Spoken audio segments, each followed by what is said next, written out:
vous avez beaucoup évoqué les attaques, parce que moi je ne parle pas de polémique, je parle d'attaques. La critique, c'est ma vie. C'est ma vie. J'ai depuis 20 ans que je fais des mises en scène, reçu des critiques négatives, positives, de la presse, des spectateurs, des institutionnels, des professionnels. C'est le jeu et ça va. Et c'est OK.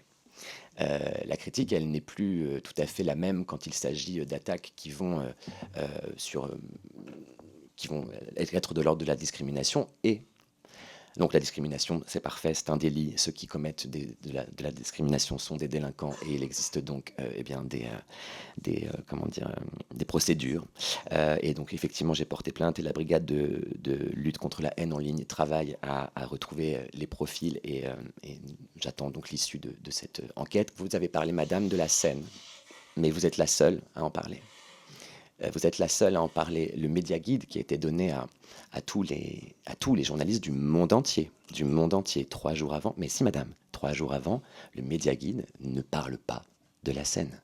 Si des journalistes, des commentateurs, des community managers de chaînes de télévision ont eu ou des interprétations erronées sur les réseaux sociaux, ça n'est pour le coup que de l'ordre de l'interprétation. Mais le problème de ces interprétations, c'est que derrière, eh bien, elles soulèvent de la haine. Comment est-il possible qu'on puisse croire, que je puisse moquer une quelconque religion, en l'occurrence la religion chrétienne catholique, quand dans la même cérémonie, on peut non pas croire, mais voir, constater qu'un tableau entier est consacré à Notre-Dame de Paris, que je demandais à Notre-Dame de Paris de sonner, c'est moi qui ai demandé ça, et que je termine la cérémonie avec Dieu réunit ceux qui s'aiment. Donc on ne peut pas à la fois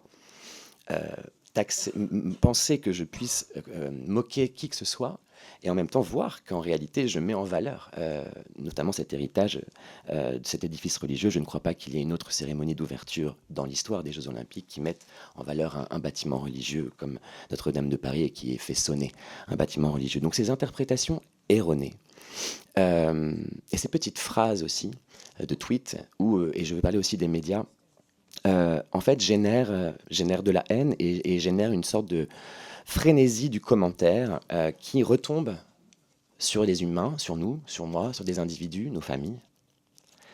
Qu'on ne peut pas à la fois penser être politique si on ne réfléchit pas si on n'est pas dans la volonté d'unifier la cité et volontairement lancer ce type d'interprétation erronée, je rappelle, d'une image arrêtée, parce qu'il n'a jamais été question c'est une image arrêtée d'un plan en mouvement, cette histoire de la Seine. Eh bien, moi je trouve que c'est indigne, voilà, je le dis,